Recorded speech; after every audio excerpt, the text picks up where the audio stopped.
마지막 소주제는 이제 혼인잔치 비유입니다. 혼인잔치 비유는 예수님께서 앞에서 말씀하신 두 아들 비유와 악한 농부 비유 다음에 언급되는 세 번째 마지막 비유입니다. 세 비유 모두 결국 유대의 종교 지도자들이 받을 심판을 예시하는 것입니다. 물론 종교 지도자들을 일컬어 말씀하신 비유지만 이 비유들은 하나님의 나라에 여러분과 그러니까 어떤 성도들이 들어가게 되는지 깨닫게 해준다는 관점에서 매우 중요한 비유들입니다. 혼인잔치 비유에서 등장하는 사람들의 그룹은 크게 세 부류입니다. 첫 번째 부류는 처음에 임금의 초청을 거부한 사람들. 두 번째 부류는 길에서 만나는 대로 초청된 사람들. 세 번째는 초청되어 혼인잔치에 왔으나 예복을 입지 않은 한 사람입니다. 처음에 임금의 초청을 거부한 사람들에 해당하는 사람들은 예수 그리스도를 인정하지 않는 유대교 지도자들과 그들을 따르는 유대 사람들입니다. 두 번째, 길에서 만나는 대로 초청된 사람들에 해당하는 사람들은 지금 우리가 신약시대를 살고 있는데 이 신약시대의 교회의 참된 성도들입니다. 세 번째는 초청되어 교회는 왔어요. 혼인잔치에는 왔으나 예복을 입지 않은 한 사람은 교회는 다니지만 거짓된 신자입니다. 우리가 긴장하셔야 되는 게 거짓된 신자는 되면 안 됩니다. 마태복음 22장 2절 한번 같이 읽어보겠습니다. 시작. 천국은 마치 자기 아들을 위하여 혼인잔치를 베푼 어떤 임금과 같으니. 아멘. 예수님은 천국은 마치 무엇과 같으니로 이 비유에 대한 말씀을 시작하십니다. 그렇다면 이 비유는 이 천국에 대한 비유이지 이 지옥에 대한 비유는 아닙니다. 이 부분을 유념하여서 이 비유를 이해해야 합니다. 이 구절에서 자기 아들은 성자 하나님이신 예수 그리스도를 상징합니다. 자기 아들을 위하여 이 혼인잔치를 베푼 어떤 임금은 성부 하나님을 상징합니다. 혼인잔치는 천국의 새 예루살렘 성 안에서 일어나는 상황을 전체적으로 묘사한 것입니다. 요한계시록에 의하면 예수님을 신랑으로 묘사하고 참된 성도들을 그의 신부로 하는데 성도들이 구원받아 천국에서 예수님과 만나서 영원한 삶을 사는 것을 신랑과 신부가 함께 만나 예식을 치르는 혼인잔치로 비유한 것입니다. 천국은 마치 자기 아들을 위하여 혼인잔치를 베푼 어떤 임금과 같다고 한 도입부에서 임금이 그 종들을 보내어 그 청한 사람들을 혼인잔치에 오라고 하였습니다. 그 청한 사람들이란 혼인잔치에 처음, 우리는 처음 초대된 사람은 아니에요. 아무튼 처음 초대된 사람들이었습니다. 그러나 그들은 오기 싫어하였습니다. 그리하여 임금들은 그들에게 다시 다른 종들을 보내었습니다. 유대인들한테 보낸 거죠. 여기서 종들은 하나님이 보내신 세례 요한과 구약의 선지자들이었습니다. 마태복음 22장 4절에서 6절 한번 천천히 같이 읽어보겠습니다. 다시 다른 종들을 보내며 이르되 청한 사람들에게 이르기를 내가 오찬을 준비하되 나의 소와 살진 짐승을 잡고 모든 것을 갖추었으니 혼인잔치에 오소서 하라 하였더니 그들이 돌아보지도 않고 한 사람은 자기 밭으로 한 사람은 자기 사업하러 가고 그 남은 자들은 종들을 잡아 모욕하고 죽이니. 아멘. 이 구절들에서 우리가 여러 가지를 이해할 수 있는데 가장 먼저 깨닫게 되는 부분은 하나님을 상징하는 임금이 오기 싫어하는 자들에게 쉽게 진노하지 않았다는 것입니다. 쉽게 화내지 않았다는 것이죠. 오히려 인내하시고 다시 다른 종들을 보내어서 처음에 청한 사람들에게 혼인잔치에 오라고 다시 청하였기 때문에 이를 보면은 성부 하나님께서 진노하시기보다는 자애롭게 기다려주시는 하나님이시라는 것을 이해할 수 있습니다.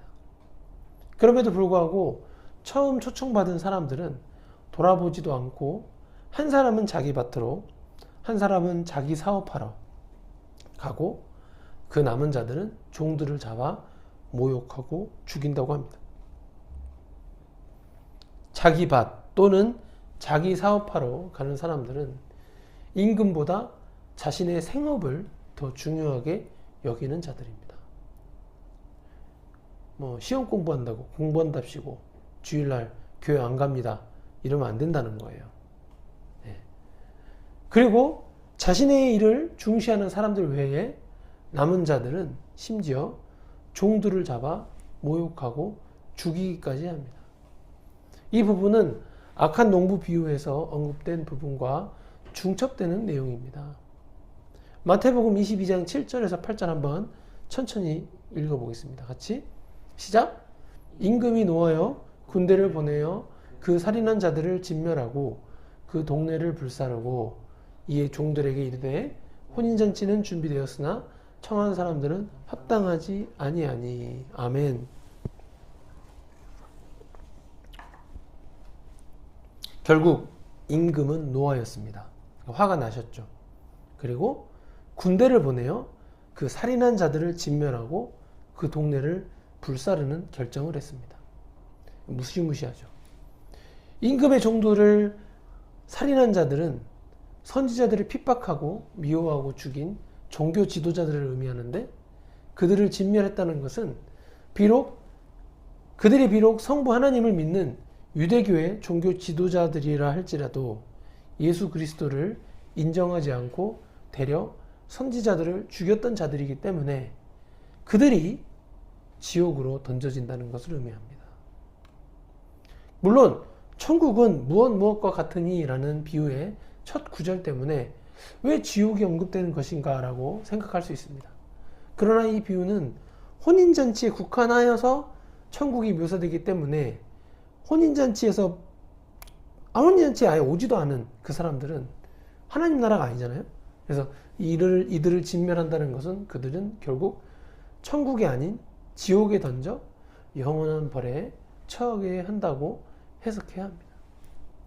근데 여기서 우리가 놓치지 말아야 할 부분은 그 동네를 불사르고 라는 부분입니다. 그 동네란 선지자들을 살인한 자들이 사는 동네입니다. 혼인잔치에 청함받은 사람들은 이 세상에 살고 있던 성부 하나님을 믿는 유대인들이었습니다. 이 유대인들이 사는 동네에 종교 지도자들이 살았기 때문에 이 살인한 자들만 진멸하는 것이 아니라 그들이 살고 있는 동네, 다시 말해서 유대인들이 살고 있는 이 세상까지 불사른다면, 아까 자기 밭과, 이거 잘 들으세요, 중요하니까, 아까 선지자들 죽이지 않고 그냥 자기 밭과 자기 사업하러 간 사람들까지 모두 불사름 당했다는 의미입니다. 이는 주 70년에 있었던 예루살렘의 멸망을 예시합니다. 실제로 그 예루살렘, 예수님이 죽임당하신 그 예루살렘, 실제로 이 동네가, 이 시가 불사름 당한 것이나 다름없습니다. 그때 로마 군대에 의해서 멸망했으니까요. 왜냐하면은 예루살렘에서 종교 지도자들이 예수님을 십자가에서 처형당하게 하였기 때문입니다. 주 70년에 예루살렘이 실제로 멸망했으니까 이 동네가 불사름 당한다는 이 말씀이 문자적으로 성취가 된 것입니다. 또 더 나아가 그들 또한 자기 밭과 자기 사업에 몰두하다가 예수 그리스도를 믿지 않았으니 이제 지옥에서 영벌을 받게 되는 것입니다. 이거 상징적인 해석이죠. 원래는 이들을 위해서 혼인잔치가 준비되었지만 그들은 천국에 합당하지 않은 자들이 됩니다. 한편 이 세상을 사는 사람들은 그리스도인들의 전도에 의해서 계속해서 천국으로 초대를 받습니다.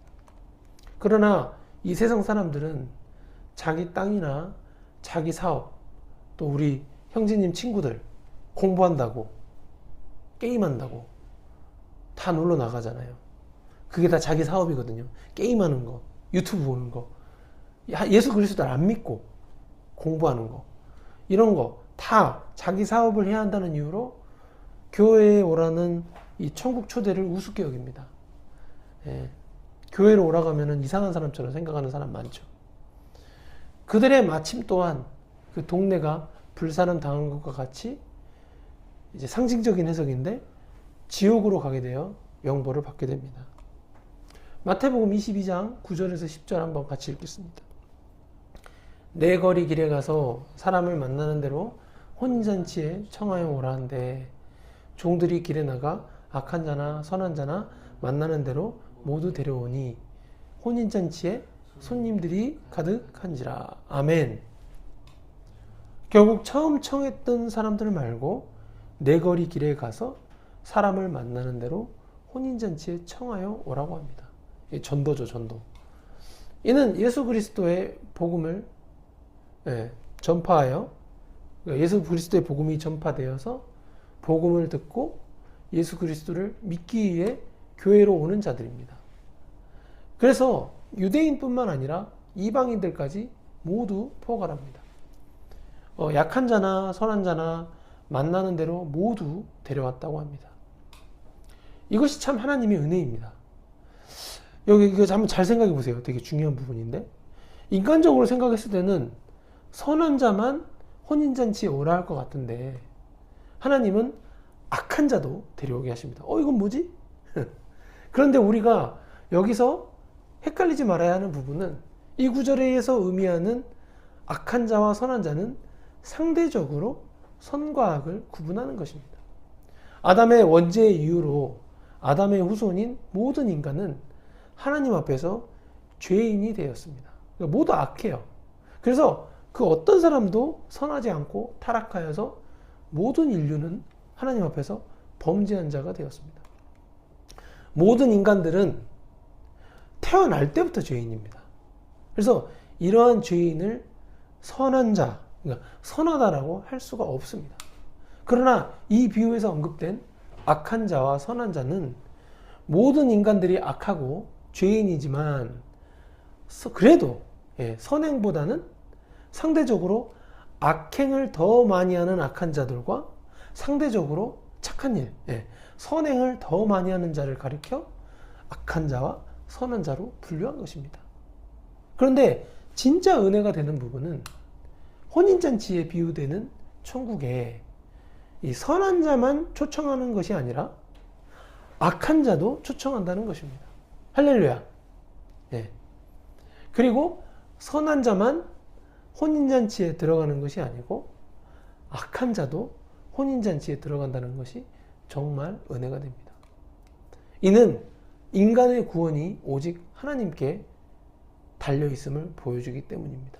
예를 들어서 인간의 눈으로 봤을 때 감옥에 있는 자들 또는 학교폭력으로 소년원에 가게 되는 이런 자들이 예수님을 믿는다고 해서 천국을 간다는 것이 도저히 이해가 안 됩니다.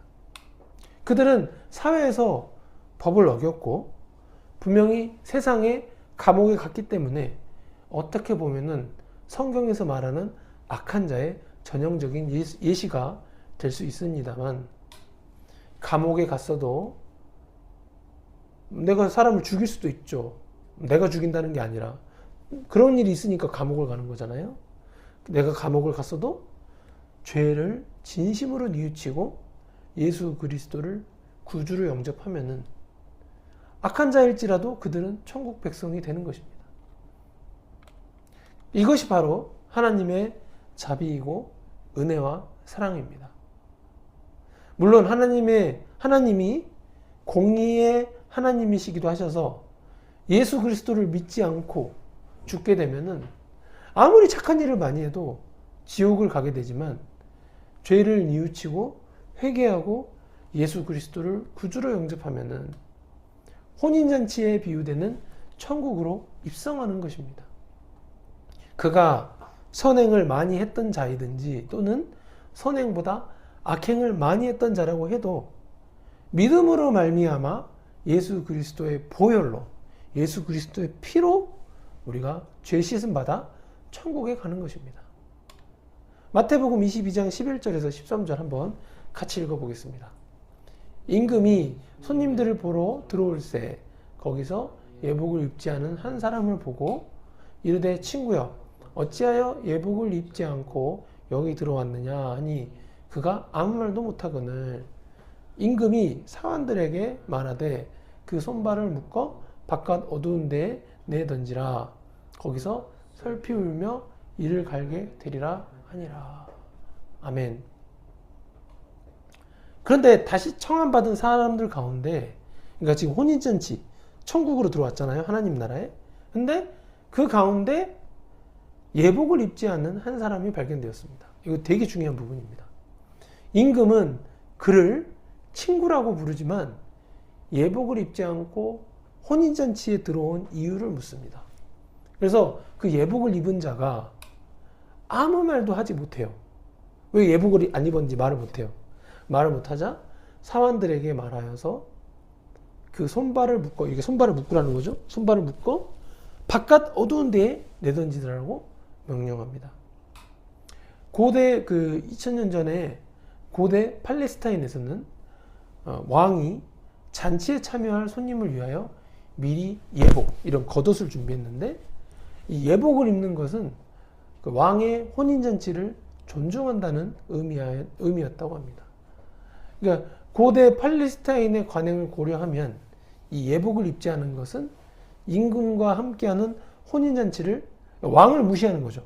왕을 무시하고 모독한 것이라고 봐야 합니다. 임금은 자신을 모독하고 혼인잔치를 능멸한 자를 용서하지 않고 그 손발을 묶어서 바깥 어두운 데에 내던지라는 영원한 심판을 해버립니다. 우리는 이 말씀을 진짜 두려움으로 받아야 합니다. 그렇다면 이 교회를 오는데 교회를 다니는 성도들 중에 교회가 하나님의 나라거든요. 이 세상에. 이 교회를 다니는 성도들 중에 이 예복을 입지 않은 사람에 해당하는 경우가 무엇일까요? 이 질문에 답하려면 예복이 추우면 잠바 입으십시오. 이 질문에 답하려면은 예복이 무엇을 상징하는지 우리가 생각해 봐야 합니다. 예복은 혼인잔치에 참석하기 위한 예식용 의복을 말합니다. 예식용 의복에서 중요한 것은 이 겉으로 보여지는 예식에 맞게 옷이 디자인되어야 합니다. 그렇다면은 그 예복은 속옷이 아닌 겉옷임이 분명합니다. 성경에 겉옷 개념에 해당하는 구절들을 한번 같이 읽어보겠습니다. 요한계시록 19장 7절에서 8절입니다. 시작.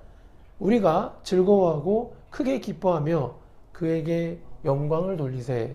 어린 양의 혼인기약이 이르렀고 그의 아내가 자신을 준비하였으므로 그에게 빛나고 깨끗한 세마포 옷을 입도록 허락하셨으니 이 세마포 옷은 성도들의 옳은 행실이로다 하더라. 아멘.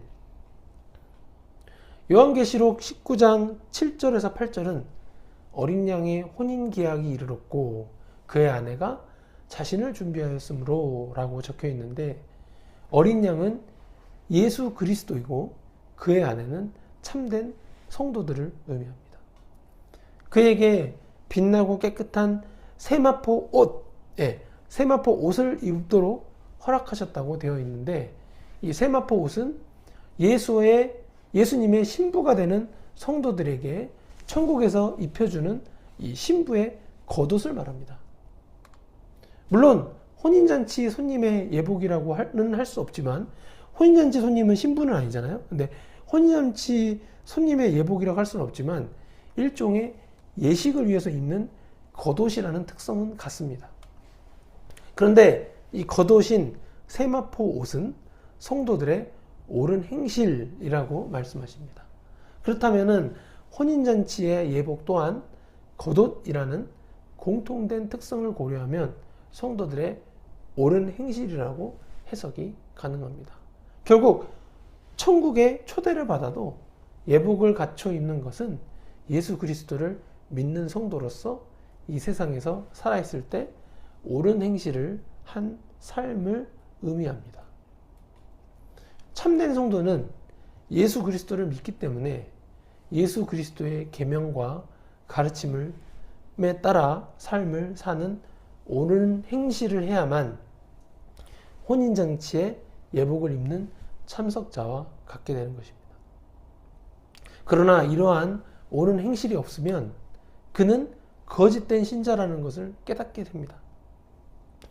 교회는 다닐지라도 거짓된 신자로서 이 심판을 받게 되면 그 손발을 묶어 바깥 어두운 데에 내던지라, 거기서 슬피 울며 이를 갈게 되리라 라는 영벌을 받게 된다고 예수님은 이 비유에서 말씀하셨습니다.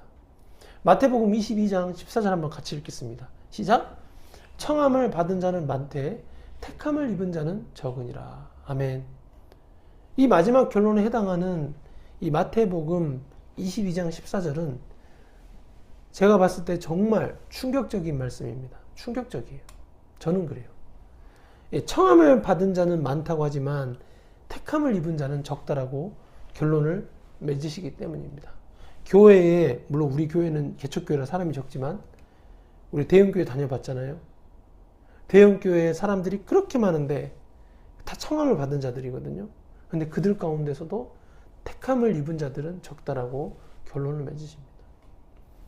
많은 사람들이 복음을 듣고 하나님 나라인 천국, 하나님, 이 세상이 하나님의 나라인 교회로 초청이 되지만 하나님의 택함을 입은 자들이 혼인잔치에 예복 입은 손님처럼 구원받게 된다는 것입니다. 겉보기에는 내가 예수님 믿는 것 같은데 실상은, 잘 들으세요. 중요하니까. 겉보기에는 내가 예수님을 믿는 것 같은데 실상은 하나님이 선택해 주셔야 예수님을 믿고 우리가 천국에 가게 된다는 것입니다. 하나님이 우리 형제님을 선택해 주셨기 때문에 예수님이 믿어지는 것이고 이렇게 교회에 와서 주일 예배를 드리는 것입니다. 모양은 내가 믿는 것 같은데 하나님이 선택해 주셨기 때문에 믿어지는 거예요. 이것을 예정과 선택이라고 하는데 하나님의 절대적인 주권에 속한 일입니다.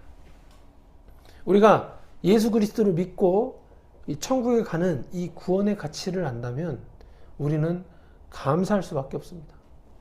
분명 우리가 믿기로 결심은 했지만 우리가 믿기로 결심한 그 결심조차도 사실은 우리가 한 것이 아니고 우리가 한 것 같지만 하나님이 나를 태어나기 전부터 내가 너를 구원해 줄 거야 라고 선택해 주셨기 때문에 우리가 어느 시점에 와서 예수님을 그리스도로 믿게 된 것입니다. 하나님 나라로 초청을 받고 그 초청에 응했다고 모두 참된 성도가 되는 것은 아니라는 것이 오늘 말씀의 중요한 교훈입니다. 물론 초청을 거절하는 자들, 아예 교회로 오지도 않는 이런 사람들은 하나님의 선택을 받지 못한 자들이기 때문에 유대교의 종교 지도자들과 그들을 따르는 그 유대 무리처럼 지옥에 던져지게 됩니다. 그러나 우리가 예수 그리스도의 계명과 가르침을 잘 따름으로 옳은 행실을 해내는 그리스도인이 참된 성도로서 이 천국에서 예복 입은 자가 된다는 것을 우리가 유념해야 하겠습니다. 물론 우리의 선행으로 구원받는 것은 아닙니다. 오직 예수 그리스도를 믿는 믿음으로 말미암아 구원을 얻습니다. 그러나 예수님의 계명과 가르침에 순종하는 삶을 계속해서 살아내지 못하게 되면 마지막에 가서 이 예복을 입지 않은 자로 간주되어 바깥 어두운 데로 쫓겨나는 영원한 심판을 받게 될 수 있습니다. 바깥 어두운 데, 아이고 대가 이 대가 아니고 어인데, 그죠? 예, 바깥 어두운 데는 두 가지로 해석이 가능합니다.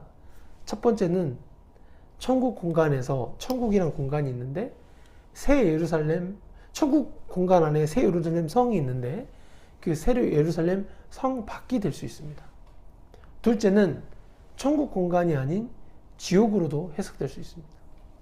이와 같이 두 가지로 해석될 수 있는 이유는 아까 그 같거나 유사한 표현들이 있는 다른 구절들, 다른 성경 구절들을 같이 고려해야 하기 때문입니다. 바깥 어두운 곳이 어디에 있든지 간에 우리는 구원은 받을지라도 이 바깥 어두운 데로 쫓겨나는 심판을 받지 않기 위해서 예수님의 계명과 가르침을 순종하는데 최선을 다하는 삶을 살아야 하겠습니다. 그러한 삶이 바로 세상을 이기는 그리스도인이 되는 삶입니다. 아멘. 예. 맺은 말입니다. 예, 포도원 농부 비유와 혼인잔치 비유를 면밀히 살펴보았고 우리에게 주는 교훈이 무엇인지 생각해보는 시간을 가졌습니다. 중요한 것은 예수님 당시에는 이 종교 지도자들을 비판할 목적으로 이 비유를 말씀하셨지만 이 비유들은 현대를 살고 있는 그리스도인들에게도 동일하게 적용되는 말씀입니다. 우리가 예수 그리스도를 믿음으로 말미암아 구원을 받습니다. 그러나 예수 그리스도를 믿게 된 이후로도 천국 혼인잔치에 예복 입은 자로서 참여하기 위해서는 믿음 이후의 삶 또한 예수 그리스도의 계명과 가르침에 순종하는 삶을 살아내는 것이 매우 중요합니다. 예수 그리스도의 계명과 가르침에 순종하는 삶을 살아내지 못하면 정작 천국 혼인잔치에 초대받았다가 바깥 어두운 곳으로 쫓겨나서 평생 슬피 울며 이를 가는 영원한 삶을 비참하게 살 수 있기 때문입니다. 우리 모두 오늘 배운 말씀을 한 주간 잘 묵상하면서 하루하루의 삶이 예수 그리스도의 계명과 가르침에 순종하는 삶을 살다가 하나님의 영광이 가득한 천국의 삶 되시기를 예수님의 이름으로 축복합니다. 아멘.